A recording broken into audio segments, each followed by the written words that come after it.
옆에 있는 분을 축복합시다. 당신은 주님의 보석입니다. 네. 네, 감사합니다. 지난 주 중에 제 아내가 방을 정리하면서 이것 좀 치워요 하고 주는데 보니까 마스크예요. 이걸 왜 애들이 이 모양은 안 써요. 그래서 누구 주든지 하세요. 코로나 때 저에게 생긴 그 습관 중에 하나가 뭔가 하면 마스크를 사는 거였어요. 코로나 때 저에게 그 마스크란 내 가족의 생명과 건강을 지키는 아주 중요한 수단이었단 말이죠. 그러다 보니까 쇼핑몰에서 저렴한 가격에 마스크가 나온 것 있으면 사두었단 말이죠. 작년까지만 해도 그 습관이 그대로 남아 있어서 쇼핑몰에서 마스크가 저렴한 게 보이면 저도 모르게 클릭해서 장바구니에 넣어두었어요. 그런데 이제는 그 마스크가 점점 쓸모없게 되는구나 하는 생각이 들었습니다. 그런데요, 그래도 필수였던 마스크가 쓸모없어지는 건 감사한 일이죠. 그런데 내게 없어서는 안 됐던 사람이 점점 없어도 되는 사람이 되어가는 건 참 씁쓸한 일 아니겠습니까? 코로나가 한창일 때 한 일간지에 부부가 함께 보내는 시간이 많아지면서 파국을 맞는 부부관계가 많아졌다, 그런 이야기가 실렸습니다. 주로 여성들의 하소연이 기사에 실렸는데요, 한 여성이 트위터에 이렇게 썼습니다. 지난 열흘 동안 남편의 큰 목소리, TV 소리, 코 고는 소리 등을 참아야 했다. 얼마나 더 버틸 수 있을지 모르겠다. 또 다른 여성은요, 남편은 술을 마시고 잘 씻지 않는다. 지금이 미래에 대해서 진지하게 생각해야 할 때다. 그렇게 적었어요. 남성들의 불만도 적혀 있었는데요, 아내와 말다툼을 하게 되면 그냥 사과하는 게 낫다. 무엇을 사과해야 하는지 기억이 안 나도 그 편이 낫다. 그러니까 일단 무조건 잘못했다고 사과하는 게 100번 낫다는 뜻인데, 아내하고 이야기하는 건 더 싫다, 이런 뜻 아니겠습니까? 여러분, 참 이상하지 않습니까? 떨어져 있는 게 싫어서 잠시라도 함께 있으려고 결혼을 한 건데, 이제는 함께 있어서 그게 너무 고통스럽다니. 여러분, 사실 성경은 부부가 함께 있는 정도가 아니라 한 몸으로서 행복하다고 그렇게 말씀을 합니다. 오늘 에베소 5장 31절 한번 볼까요? 그러므로 사람이 부모를 떠나 그의 아내와 합하여 그 둘이 한 육체가 될지니. 그러니까 함께 있어서 불편한 존재가 아니라 하나 되어서 더 행복한 존재, 그게 부부라는 거예요. 하나님이 그렇게 설계하셨다는 거예요. 하나님이 부부를 어떻게 설계하셨는지를 아는 것은 우리에게 매우 중요합니다. 알아야 청년들도 결혼을 준비할 수 있고, 알아야 부모도 자녀에게 길을 가르쳐주고 제시할 수 있고, 또 지금보다 더 나은 가정을 원하는 분들 역시도 마찬가지입니다. 하나님께서 뭐라고 말씀하시는지 잘 듣고 마음에 새겨서 더 행복한 가정이 되어갈 수 있기를 주님의 이름으로 축복합니다. 먼저 주님께서 남편들에게 하신 말씀을 한번 볼까요? 25절 말씀. 남편들아, 아내 사랑하기를 그리스도께서 교회를 사랑하시고 그 교회를 위하여 자신을 주심같이 하라. 남편이 어떻게 아내를 사랑하라고요? 그리스도께서 교회를 사랑하셔서 자기의 목숨을 그 교회를 위하여 주신 것처럼 그렇게 아내를 사랑하라. 목숨을 다해서 아내를 사랑하라 하고 말씀하셨어요. 여성분들에게 한번 질문해 볼까요? 이 말씀처럼 사는 남자를 몇 명쯤 보셨어요? 생각해 보세요. 보시긴 보셨을 거예요. 아마 겪어도 보셨을 거예요. 언제? 결혼하기 전에. 안 그러고 좀 시치미를 뚝 떼고 계시네. 저도요, 제가 장모님께 처음 인사드리러 갔을 때 장모님한테 큰 절을 하면서 절대 고생 안 시키겠습니다 하고 절을 했거든요. 제 아내가 가끔 우스갯소리로 그때를 생각하면서 절대 고생 안 시키겠다고 하더니 죽도록 고생만 시키네 그러는데, 여러분, 남성 여러분들에게 한번 질문해 볼까요? 그때 제가 장모님께 드렸던 그 말씀이 진심이었을까요? 거짓이었을까요? 네, 진심이었습니다. 그건 여성 여러분들도 인정하시는 바일 거예요. 적어도 결혼 전에 남성들은요, 사랑하는 여인을 위해서라면 아까운 게 없었습니다. 정말로요, 자기 목숨도 아깝지 않았어요. 저도 아내와 결혼하려고 오랜 꿈이었던 유학도 미루는 모험을 감행했습니다. 그전에는요, 결혼이 혹시라도 유학에 방해가 될까봐 결혼은 나중으로 미루고 유학 다녀온 다음에 결혼하겠다고 부모님께 말씀드렸고, 그래서 둘째 동생, 남동생을 먼저 결혼까지 시켰단 말이죠.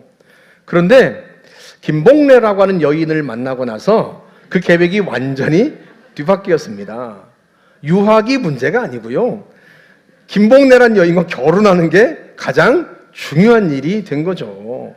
김봉래란 여인과 결혼을 하기 위해서라면 뭐 아까운 게 없었습니다. 네, 하늘의 별이라도 따다 줄 판이었어요. 그게 다 진심이었죠. 우리는 다 그렇게 사랑해서 결혼을 했단 말이죠.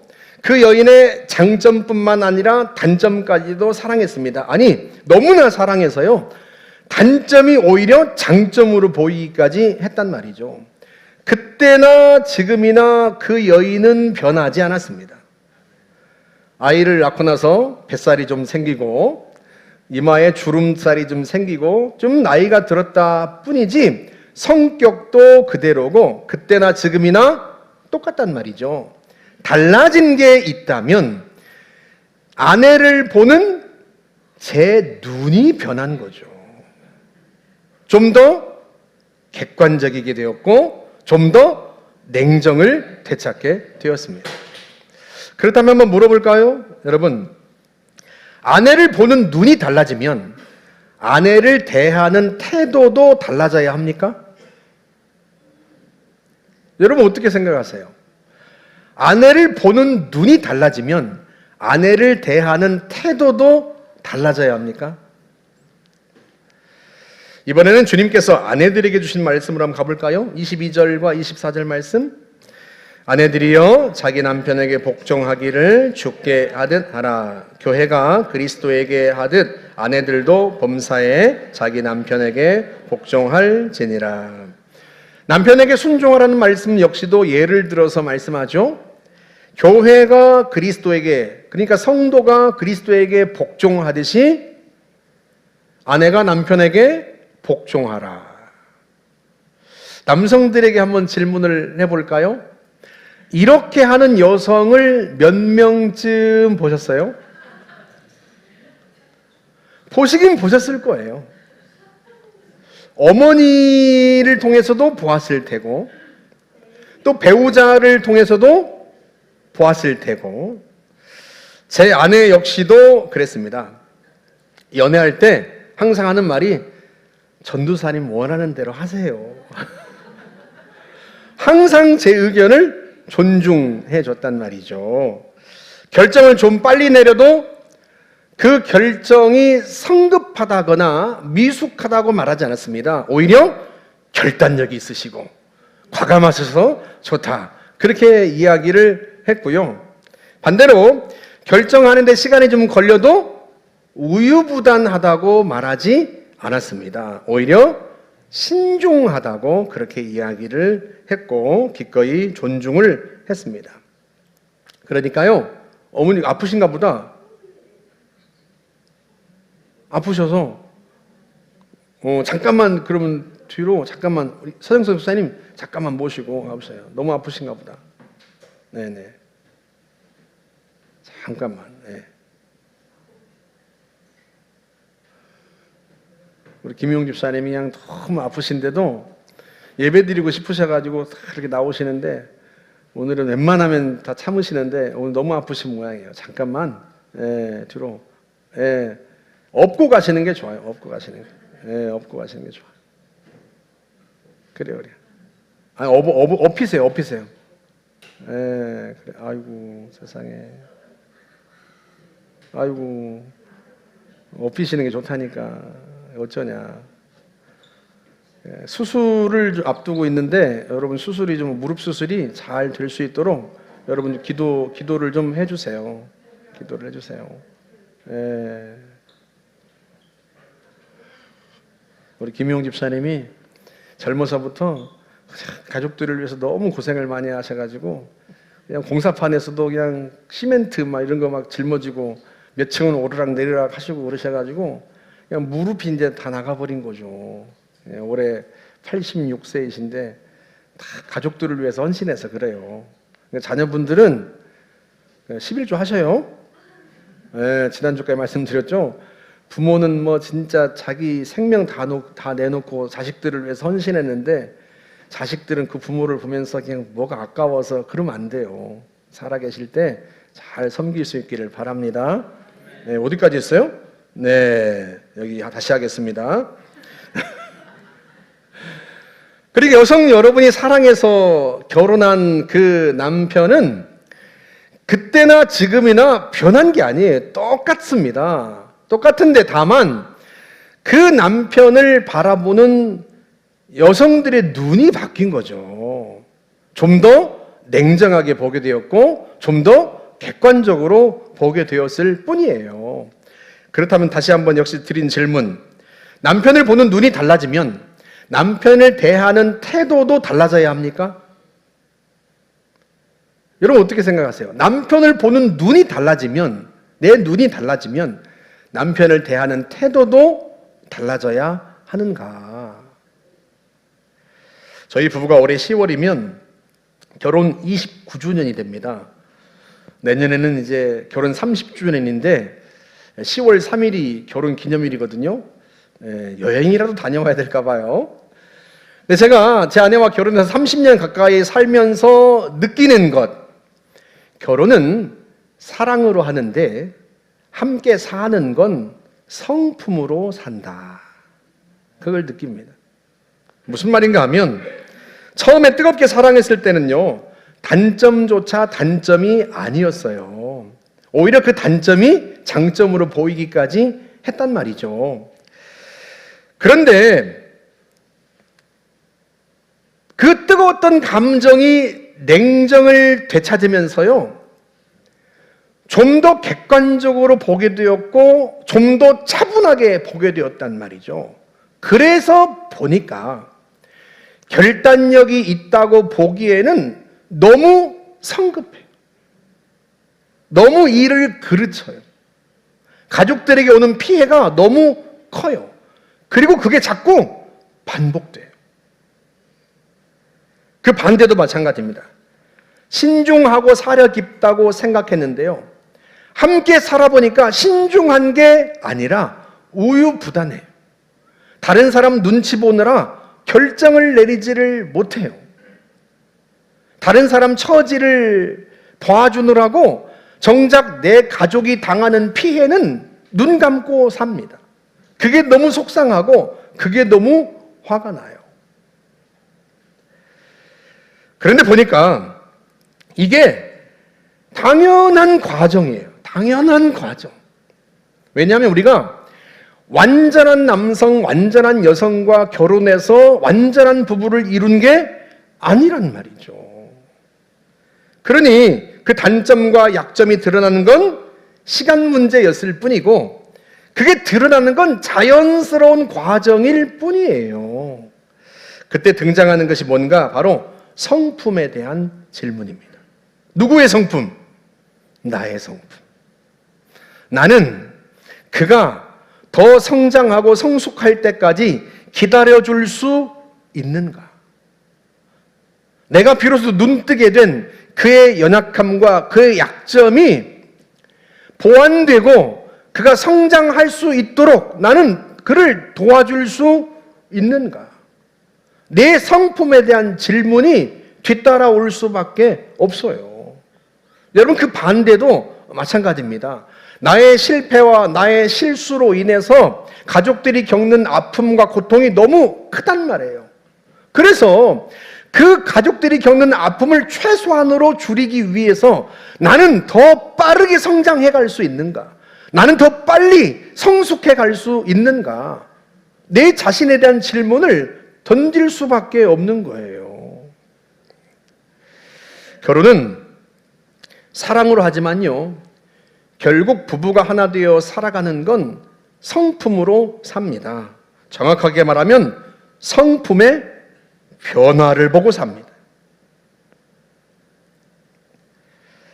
사실 우리는요, 누군가가 변화될 때까지 기다려줄 만한 그런 인내심이나 그런 성품을 갖지 못한 채 결혼을 했습니다. 여러분 생각해 보세요. 20대, 30대 결혼을 하는데 20, 30대에 성숙해봐야 뭘 얼마나 성숙했겠습니까? 그러니까 누군가의 성장과 변화와 성숙을 기다려주거나 또는 돕거나 이끌 만큼 그렇게 내가 성숙하지 못한 채 결혼을 한 거예요. 오히려 결혼 생활을 통해서 우리는 비로소 그 성숙의 기회를 갖게 된단 말이죠. 왜? 결혼하고 나서야 비로소 내 진짜 모습을 보게 되기 때문입니다. 내가 얼마나 인내심이 없는지, 내가 얼마나 속이 좁은지, 내가 얼마나 고집스러운지, 내가 얼마나 이기적이고 나밖에 모르는지, 함께 사는 배우자를 통해서 비로소 내 모습을 보게 되는 거예요. 그 배우자를 대하는 나의 태도를 통해서 비로소 우리는요, 우리의 진짜 모습을 보게 됩니다.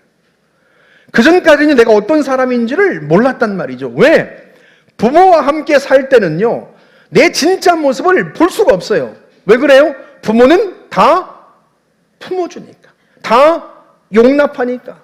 부모는 바다와 같아서요, 나의 연약함에 거슬리지 않아요. 그저 다 품어주고 그저 다 용납하고요, 격려하고 사랑하고 지지해줬단 말이죠. 그러다 보니까 내가 얼마나 부족하고 내가 얼마나 모자란지를 전혀 보지 못한 채 우리는 결혼을 하게 된 거예요. 결혼하고 나서야 비로소 보게 되는 거죠. 배우자를 대하는 나의 태도를 보면서 내가 얼마나 고집스러운지를 알게 되고요, 도무지 용납해주지 못하는 내 태도를 보면서 내가 얼마나 속이 좁은 사람인지를 알게 되는 거예요. 우리는 결혼을 통해서 비로소 성숙할 기회를 얻게 되는 겁니다. 자신의 진짜 모습을 보게 되기 때문에. 그게 결혼이 주는 축복입니다. 우리는 서로를 통해서요, 자신을 발견하고 성숙할 기회를 얻게 되고요, 둘이 정말로 다른 사람이 하나가 될 수 있는 기회를 얻습니다. 그게 결혼이 주는 축복입니다. 우리는 성장의 기회를 얻게 되는 거예요. 오늘 말씀만 해도 그렇습니다. 성경은요, 남편과 아내의 관계를 그리스도와 교회의 관계에 빗대어 설명하는데요, 여러분 생각해 보세요. 그리스도는 이미 완전하신 분입니다. 반면에 교회는, 성도는 불완전한 존재입니다. 오늘 본문 말씀 26절을 세 번역으로 다시 볼까요? 그리스도께서 그렇게 하신 것은 교회를 물로 씻고 말씀으로 깨끗하게 하여서 거룩하게 하시려는 것이며, 이 말씀을 뒤집어 보면요, 우리는 물로 씻고 또 말씀으로 깨끗해야 할 만큼 그렇게 육체적으로나 영적으로나 더럽고 추한 삶을 살았습니다. 그런 우리를 주님이 물로, 세례로만 깨끗하게 하신 게 아니에요. 자신의 피로 우리의 죄를 씻고 우리를 거룩하게 하셨습니다. 그런데 주님이 우리를 거룩하게 하신 것은 한 번으로 끝나는 일이 아니에요. 주님은 그 후로도 계속해서 우리를 변화시켜가고 거룩하게 만들어 가신단 말이죠. 우리 그 다음 절 볼까요? 티나 주름이나 또 그와 같은 것들이 없이 아름다운 모습으로 교회를 자기 앞에 세우시려는 것이며 교회를 거룩하고 흠이 없게 하시려는 것입니다. 결혼할 때 신부가 신랑 앞에서 어떤 흠이나 주름이 안 보이게 하려고 아름답게 꾸미잖아요. 그렇게 주님께서 다시 오시는 주님 앞에 성도들이 흠이 없게 하시려고 끊임없이 우리를 변화시켜 가시고 끊임없이 우리를 용서하시고 주의 피로 씻으시고 용납하시고 성장하도록 이끌어 가신다는 거예요. 다시 말하면 그리스도께서 우리에게 행하고 계신 것은요, 변화입니다. 믿음의 변화도 있지만 성품의 변화를 주님은 끊임없이 우리에게 이끌어가고 계신 거예요. 처음부터 우리가 완벽한 남성과 여성이 만나서 완전한 부부가 된 게 아니란 말이죠. 그러다 보니 주님께서요, 우리를 계속해서 변화로 이끌어 가시는 거예요. 그래서 덧붙인 말씀이 뭔가 32절 보세요. 이 비밀이 크도다. 나는 그리스도와 교회에 대하여 말하노라. 지금 어떤 관계에 대해 말하고 있다고요? 그리스도와 교회에 대하여. 그러니까 완전함을 말할 것 같으면, 완전함에 대해서 말할 것 같으면 그리스도에 대해서만 말할 수 있어요. 그리스도가 교회를 향하여 하시는 행동만 말할 수 있어요. 그런데 우리는 완전하지 않아요.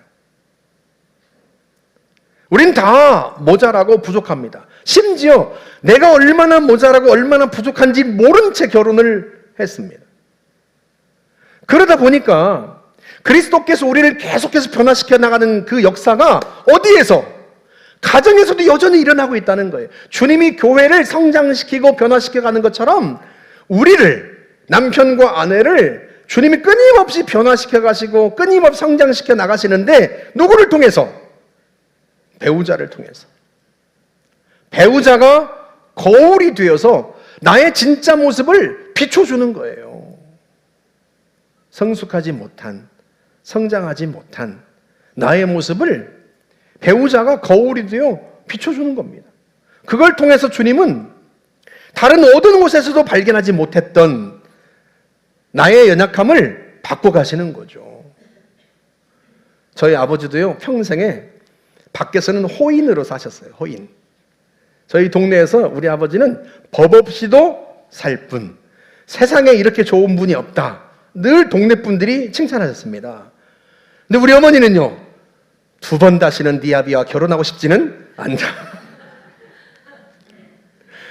밖에서는요, 우리 아버지가 어떤 분인지를 몰라요. 우리 아버지도 밖에 사람들한테서는요, 자기가 어떤 분인지를, 정말로 어떤 사람인지를 잘 못 봅니다. 그런데 아내를 대하는 자신의 태도를 통해서야, 아내라는 거울을 통해서야 자기가 얼마나 괴팍하고 얼마나 성미가 급한지를, 얼마나 용납하지 못하는지를 안단 말이에요. 그게 가정이 주는 축복이라니까요, 여러분. 진짜 내 모습을 발견하고 성장할 수 있는 기회를 얻게 되는 것, 여러분, 그보다 더 큰 축복이 어디 있겠습니까? 그래서 주님이 말씀하시는 거예요. 그 다음 절 보세요. 33절. 그러나 너희도 자기를 사랑하는 것처럼 아내를 사랑하고 아내도 자기 남편을 존경하라. 자기를 사랑하는 것처럼 아내를 사랑하려면요, 내가 변해야 합니다.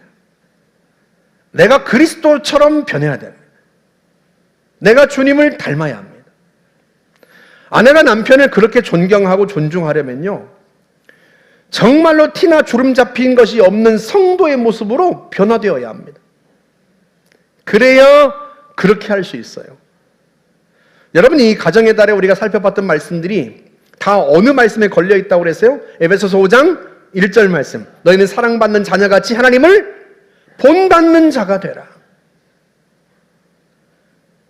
우리는 하나님을 본받도록, 그리스도를 본받도록 부름받은 사람들입니다. 그래서 하나님께서 우리가 그리스도를 온전히 본받게 하시려고 주신 축복의 장소가 어딘가, 그게 가정이에요. 밖에서는, 세상에서는 볼 수 없었던 내 진짜 모습을 가정에서 발견할 수 있도록 하고, 그래서 가정에서부터 진짜 내 모습을 발견한 후에 그리스도를 닮아가려고 힘쓰고 애쓸 수 있게 되는 겁니다. 그게 은혜고 그게 축복입니다. 우리는 불완전한 사람끼리 만나서 서로를 통해서 그 불완전함을 보게 되고요. 그리고 불완전함에서 그리스도를 닮아 완전함으로 나아가는 과정을 얻게 되는 거죠. 그게 부부이고 가정이고 그게 축복입니다. 제 아내와 살면서 저는요, 제가 어떤 사람인지를 비로소 알았어요. 이 이야기를 한번 해드린 것 같은데, 근데 이 이야기처럼 저를 잘 보여주는 이야기가 없어서 다시 한번 말씀을 드리려고 해요. 우리 딸아이하고 시험에 대해 얘기하다가, 우리 딸아이가 시험을 많이 치르거든요. 토플학원 강사다 보니까 학생들을 위해서 토플 시험도 치르고 막 치러요. 시험에 대한 이야기를 종종 하게 되는데요. 저도 이제 나이가 먹어서 그런지 라떼는 하고 이야기를 자주 해요. 저희 때는 학력고사를 봤습니다. 학력고사 세대거든요, 제가. 학력고사는 지원하는 대학에 가서 시험을 치릅니다. 학력고사를. 그래서 제가 장신대를 지원하고 나서 시골에서 올라와가지고 장신대에 가서 그 강의실에서 학력고사를 치렀단 말이죠. 부모님이 신학교 가는 거 반대하시긴 했지만 결국은 포기하시고 이제 올라가서 시험을 치르라고 여비도 주시고 여관비도 주셨습니다. 서울 올라와가지고 이제 전날 올라와서 이제 학교 시험장을 확인하고 난 다음에 여관에 들어가서 이제 쉬려고 여관을 갔는데요. 학교 앞에 여관을 갔는데, 순간 이게 여관비가 너무 아까운 거예요. 그래서 신문지를 몇 장 샀습니다. 신문지를 사가지고 장신대 뒤쪽 아차산, 장신대 후문에 있는 아차산에 올라가서 아차산에 있는 공원, 아차산에 있는 공원에서 신문지를 깔고 신문지를 덮고 학력고사 전날 밤 잠을 잔 거예요. 그해 1월에 추운 겨울에 얼어 죽지 않은 것이 주의 은혜죠. 세상에 그 여관비 몇만 원을 아끼겠다고 그 1월 달에 학력고사를 보러 와가지고 세상에 아차산 기슭에서 공원에서 벤치에서 신문지를 깔고 덮고 잠을 잤으니, 제가 그 이야기를 우리 딸한테 했더니 우리 딸이 듣더니 독하다, 독해. 그런데 여러분, 그 여관비 몇만 원 아끼려고 1월 그 추운 날에 산기슭에서 신문지 깔고 덮는 것은요, 독한 게 아니라요, 지독한 겁니다. 지독한 거예요. 저는 제가 얼마나 지독한 사람인지를 결혼 전에는요, 정말로 몰랐습니다. 결혼하고 나서야 제가 비로소 제 아내를 통해서 제가 저를 보게 되었어요. 지독한 완벽주의자. 글자 하나 틀리면 바로 교정이 들어갑니다. 쓴 것만 말고도 말도 교정이 들어가요. 그건 틀린 말이야, 그렇게 말하는 게 아니야, 이렇게 표현해야 돼. 교정이 들어가고요. 제가 아내를 사랑해서 청소를 도와준답시고 청소를 하면요, 집안을 다 뒤집어 놓습니다. 구석구석까지 먼지 한 톨 없이 완벽하게 청소해야 직성이 풀리는데요. 그러고 나면 무슨 일이 벌어지겠어요? 청소 끝난 다음에 싸웁니다. 집안이 이게 뭐냐? 제가 냉장고 청소를 도와준답시고 냉장고를 열면 다 뒤집어 놓습니다. 그리고 냉장고가 이게 뭐냐? 그리고 싸웁니다. 도와준다고 시작한 일이요, 항상 싸움으로 끝납니다. 애들은 왜 이렇게 교육하냐? 부터 시작해서 교육 이론에 의하면 완벽하게. 제 아내가 도망가지 않고 있는 게 기적입니다. 저는 제 아내하고 살면서요, 제가 얼마나 지독한 사람인지를 그때 처음 알았어요. 제가 학생회 때 학생회장을 했는데요. 목사님과 친구들이 저를 얼마나 칭찬해 주는지. 왜? 일 처리를 완벽하게 합니다. 목사님이 2번 말하지 않게 일 처리를 완벽하게 합니다. 결석한 학생이 있으면요, 제가 시험 기간 중에도요, 시험을 밤새 놓고 시험 준비를 해놓고서라도요, 그 학생을, 결석한 학생을 신방하러 갑니다. 어머니가 아버지가 제가 교회 다니는 걸 싫어하실까 봐 혹시나 성적이 떨어지면 제가 교회 다니는 걸 반대하실까 봐요. 제가 밤을 새워서 공부하고요. 시험 성적이 절대로 떨어지지 않도록 완벽하게 합니다. 나중에는 우리 아버지가 기가 질려가지고 제가 공부하는 데 오셔가지고 경훈아, 시험 가지고 뭐라고 안 할 테니 제발 쉬도록 좀 해라. 제발 밥은 먹고 공부를 좀 해라. 우리 아버지 소원이요, 제가 노는 거였습니다. 제가 조금이라도 노는 거, 그게 우리 아버지 소원이었어요. 왜? 우리 아버지가 제가 교회 다니는 걸 반대하지 못하도록 완벽하게 그렇게 했습니다. 그런 아들이었으니까요. 여러분, 제가 제 자신에 대해서 이 정도면 훌륭하다 생각하지 않았겠습니까? 그런데요, 그 훌륭함과 완벽함이요, 제 아내에게는 더할 나위 없이 아픈 무기가 되는 거죠. 제가 제 아내와 살면서 제가 어떤 사람인지를 비로소 알아가고요, 저와는 성격도 다르고 완전히 다른 제 아내를 통해서 비로소 아는 거예요. 아, 내가 틀릴 수도 있겠다. 내가 잘못된 것일 수도 있겠다. 비로소 알아가요. 그래서 더 너그러운 사람이 되려고 하고, 더 용납하려고 하고, 알고 있어도 모르는 척 하게 되고요. 그런 것도 있었나? 그런 것도 있었어요. 그렇게 하고 제가 그나마 조금 변화된 거예요. 여러분은 그래도 그나마 변화된 저를 보고 계신 겁니다. 생각해 보세요. 제가 제 아내를 만나지 않았더라면 제가 목회를 과연 할 수 있었겠습니까? 그러지 않았다면 아마 교인들 중에 아마 남아있는 사람은 한 사람도 없겠죠. 남아있는 사람은 아마 있긴 할 거예요. 어떤 사람? 나와 똑같은 사람. 지독한 완벽주의자. 그런 사람만 남아있겠죠. 사랑하는 성도 여러분, 그래서 결혼이 축복입니다. 결혼했더니 싸우게 되더라. 그게 아니라 결혼하고 나서요, 우리는 비로소 우리의 모습을 알게 됩니다. 배우자를 통해서, 가족을 통해서 그게 거울이 되어 진짜 내가 어떤 사람인지를 비로소 알게 됩니다. 그리고 주님 말씀처럼 주님을 닮아가려고 비로소 힘쓰고 애쓰는 거죠. 주님처럼 겸손해지려고 하고, 주님처럼 용서하려고 하고, 주님처럼 용납하려고 하고, 주님처럼 온유해지려고 하고, 주님처럼 기다려주려고 하고. 그게 하나님께서 우리에게 주신, 가정해 주신 축복이고요. 그 가정을 통해서 우리는 그리스도를 더 닮아갑니다. 저와 여러분들이 주님 나라 가는 그 순간까지 부단히 변화되기를 힘쓰고 변화를 추구해 가고 그리스도를 닮아가고, 또 변화되어 가고 있는 과정 속에 있는 가족들을 참아주고 용납해 주어서 주님 보시기에 아름다운 복된 가정 이루어 가시기를 주의 이름으로 축복합니다. 우리 같이 한번 찬양하고 함께 한번 기도합시다. 주님 마음 내게 주소서. 내가 주님 닮아가겠습니다. 그 마음 가지고 함께 찬양하고 가정을 위해서, 우리 자신을 위해서 기도하겠습니다.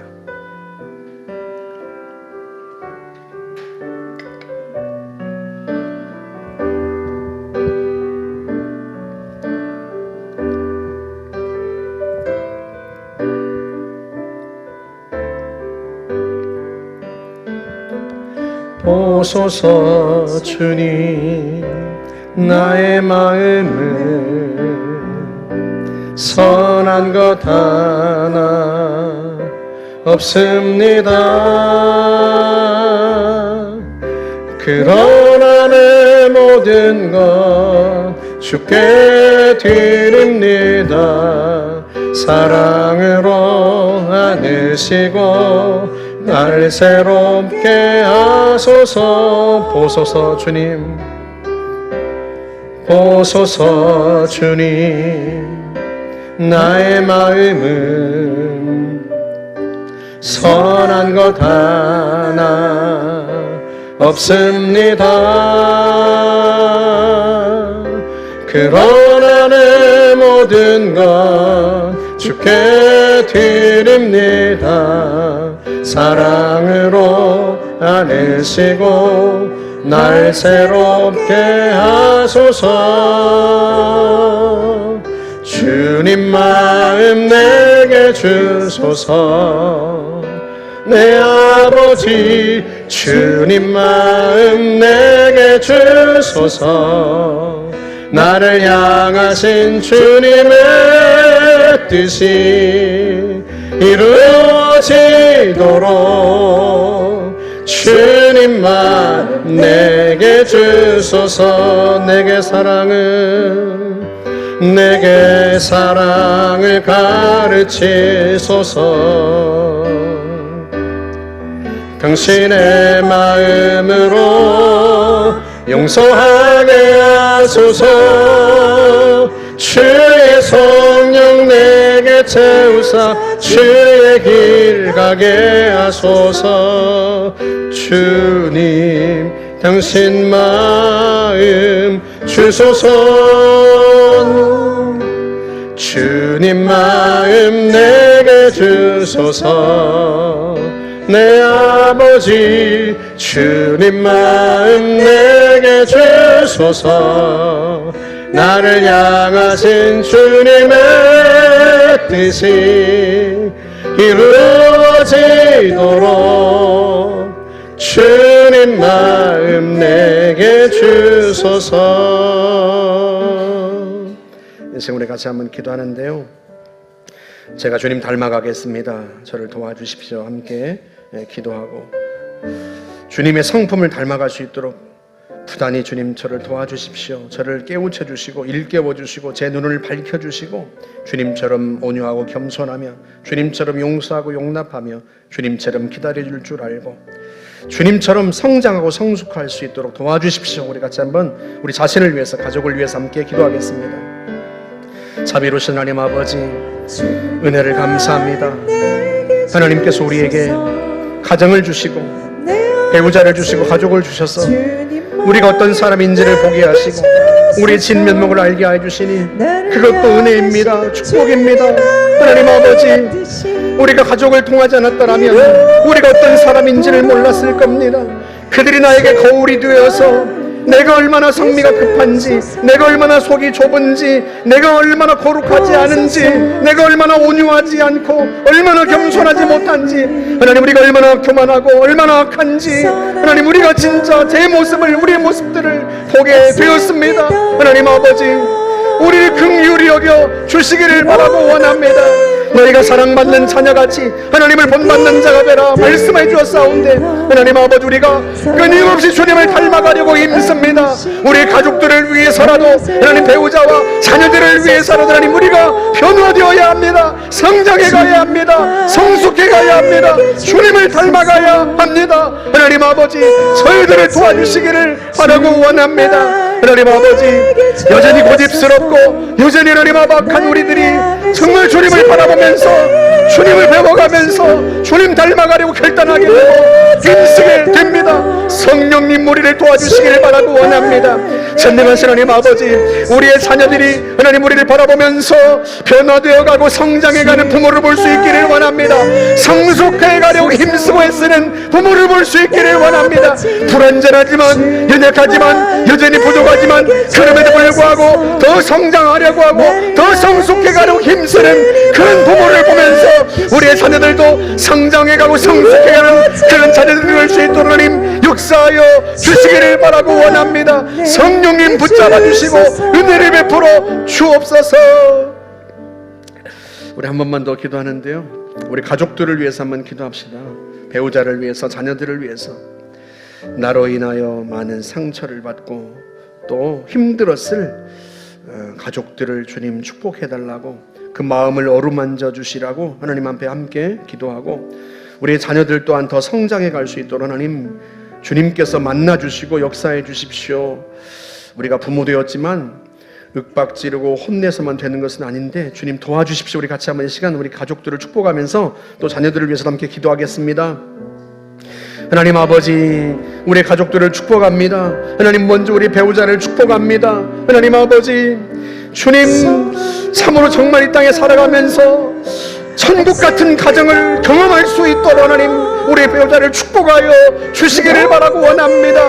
절대적인 지지와 사랑을 경험할 수 있기를 원합니다. 하나님 아버지, 주님이 베푸르신 놀라운 사랑을 힘입고 가정 속에서 보람과 행복을 하나님 찾고 발견하고 누리는 배우자가 될 수 있도록 하나님 역사해 주시기를 간절히 바라고 원합니다. 희생하고 헌신하지만 그 희생과 헌신이 보람으로 연결된다는 것을, 결실한다는 것을 알 수 있도록 하나님 배우자를 축복하시고 하나님 역사해 주시기를 바랍니다. 건강하게 하시고 마음의 평강을 주시고 감사가 넘쳐나게 하시고 하나님 복을 내려주시기를 바랍니다. 하고자 하는 일들이 형통하게 하시고 계획한 일들이 형통하게 하시고 복을 받게 하시고 하나님 아버지, 무엇보다 배우자로부터 사랑과 존경을 받을 수 있도록 하나님 축복하시기를 바라고 원합니다. 은혜를 베풀어 주옵소서. 우리 자녀들에게 하나님 복 주시기를 바랍니다. 건강하게 살아갈 수 있기를 원합니다. 하나님 아버지, 거룩한 영혼과 바른 마음을 가지고 살아갈 수 있기를 원하고 하나님 아버지, 가정을 바라보면서 정말로 주님이 설계하신 복된 가정을 이루는 걸 꿈꾸며 하나님 앞에 은혜를 구할 수 있는 자녀들이 되게 하시고 그들에게 하나님 허락하신 모든 계획들이 성취되는 것을 하나님 보게 하여 주시기를 바라고 원합니다. 성령님, 우리의 자녀들 이 땅에 살아가면서 하나님의 은혜와 사랑을 마음껏 누리며 자신들이 꿈꾸고 계획했던 일들이 다 성취되는 것을 보게 하시고 하나님 축복하여 주시고 하나님 이 주에 정말 아름다운 가정을 꾸려갈 수 있도록 하나님 은혜를 베풀어 주시기를 바라고 원합니다. 성령님 역사하여 주옵소서. 은혜를 베풀어 주옵소서. 주님 감사합니다. 하나님 아버지 감사합니다. 우리의 진짜 모습을 보았더라면, 알았더라면 우리가 용기를 내어서 결혼을 했겠습니까? 또 우리의 배우자가 용기를 내어서 우리와 결혼해 주었겠습니까?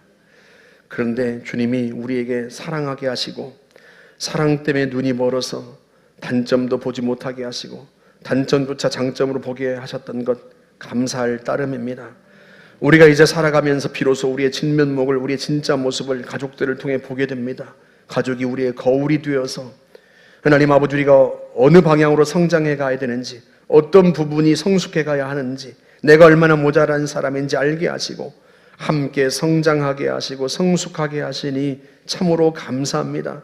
좋으신 하나님, 부부가 먼저 그렇게 성장해가고 성숙해가기를 힘쓰며 자녀들이 그런 부모를 보면서 불완전하지만 성장해 가려고 하고 성숙해 가려고 하고 주님 닮아가려는 부모를 보면서 자신들도 끊임없이 부단히 성숙해가는 그런 자녀들이 되게 하여 주옵소서. 복된 가정 주님 회복시켜 주시고 아름다운 가정 이루게 하시고 성령께서 도와주셔서 정말로 주님 나라 가는 그때에 가정을 주신 하나님 앞에 감사하며 찬양하며 주 앞에 갈 수 있도록 하나님 저희들을 축복하여 주옵소서. 감사드리며 예수님의 이름으로 기도하옵나이다. 아멘.